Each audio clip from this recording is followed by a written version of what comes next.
You bet. So as the rogue Iranian regime is solely focused on holding power, public anger in the country is soaring. According to a leaked report, just 9% of all respondents in Iran want to maintain the status quo. Here with the reaction, Vice President of the National Security at the Heritage Foundation and former Deputy National Security Advisor to President Trump, Victoria Coates, and former Navy Captain and Heritage Foundation Senior Fellow, Brent Sadler. Victoria, I want to start with you. Let's start with this report of a poll of Iranian people. What do you make of this, and what do you think it tells us? Well, Charlie, great to be with you, and you too, Brent. This was the most interesting thing I read this morning, starting with the fact that it got leaked in the first place. This is an internal Iranian document where we're seeing the Iranian government try to assess what's going on in that country, and nobody actually knows. This is 90 million people. They've shed some 3 million jobs. Their currency is valueless. Their stock market still isn't functioning. They can't export oil. So all of these horrible problems are compounding for them. And at the same time now, President Trump has said, you guys won't negotiate in good faith. I'm going to keep pounding you militarily and start taking out a lot of this infrastructure they can't replace. So I think that's must read for everybody who says that there's no chance for an internal change in Iran. I don't think that's something we should do externally as the United States. But wow, it certainly seems to be brewing inside Iran. And Victoria, just to be clear, I take it you have a lot of faith that this report is accurate.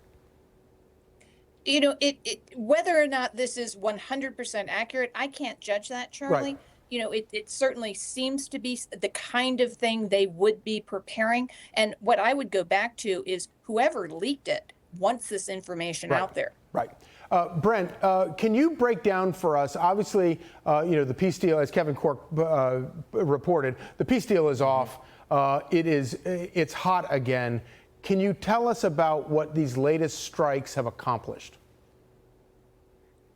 Yeah, absolutely. And it certainly appears that the tempo is picking up. And I think we're not going to see a return to what, the previous weeks where the attacks would be paused to allow negotiation or talks to start. I don't think we're going to return to that. The bombing will continue and negotiations can pick up in parallel if they're going to bear any fruit. But clearly these attacks have been shifting from degrading the military capability, still going on, of course, the military capability to hold shipping at risk, but also to isolate the IRGC and degrade its capability to suppress their own people. And things like that report, it's more important to understand that how the regime views that. Do they view that as an indication that their control is slipping? Because that would have an impact on how they approach negotiations and how more pliant they might be in a negotiated end. So, Victoria, we saw 2 oil tankers exploded today, hitting mines. Obviously, things are going in the wrong direction in terms of going away from peace at the moment. What about Iran's neighbors right now, as they're watching this bombing campaign pick back up? Is there danger that we could lose any of them? No, I think quite the opposite, Charlie. I mean, the neighbors of Iran, even those more historically sympathetic to the regime, Qatar, Oman, for example, are sick of this. They're sick of being shelled. What the heck's going on? Bear in mind, most of these countries are essentially companies. They are energy producing companies.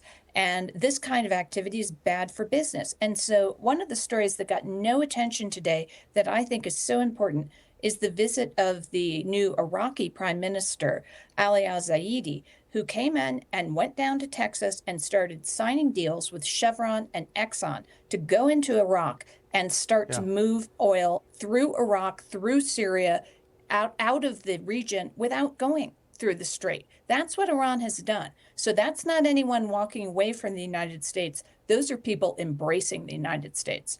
And of course, something like that would pose an existential threat to some of those neighbors who do depend upon the Strait of Hormuz being the place where all of that oil transits out of.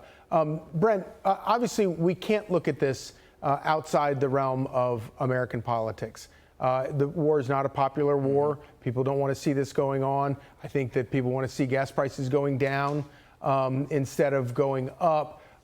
What are the calculations that are going on behind the scenes, perhaps. Apparently, President Trump is absolutely intent upon finishing the job at this point. How do you see that going forward? Well, I think it's important to note that American public won't tolerate a defeat. And it's clear that this conflict must deliver results, and that is the denuclearization of Iran. At the end of the day, that has to be achieved. If that's not achieved, then yes, the political consequences should probably be very significant. But I think there's been too much to do about the gas prices at the pump. Seasonally, they go up. Of course, the baseline's gone up a little higher because of this conflict. Right. But there's actually more oil on the market than actually the prices would indicate. And so it's more of a matter of confidence that the trends are going to go back down as they seasonally do before the election. So I'm less worried about the gas prices driving things. I don't think the president is too concerned about midterms, more concerned about getting the results, a denuclearized Iran, because that's what the American people will judge. And I think they'll judge that also in November. And of course, as you point out, Victoria, President Trump's entire policy has always been based on commerce over chaos. And if he can get countries together to find some way to do trade peacefully with each other, it works out for all of them and works out for the American people. Thank you both for joining us tonight. All right, thanks for watching. Check out my new podcast, Hanging Out with me, Sean Hannity. The big interviews, the debates you won't get anywhere else. Like and subscribe for new episodes every Tuesday and Thursday.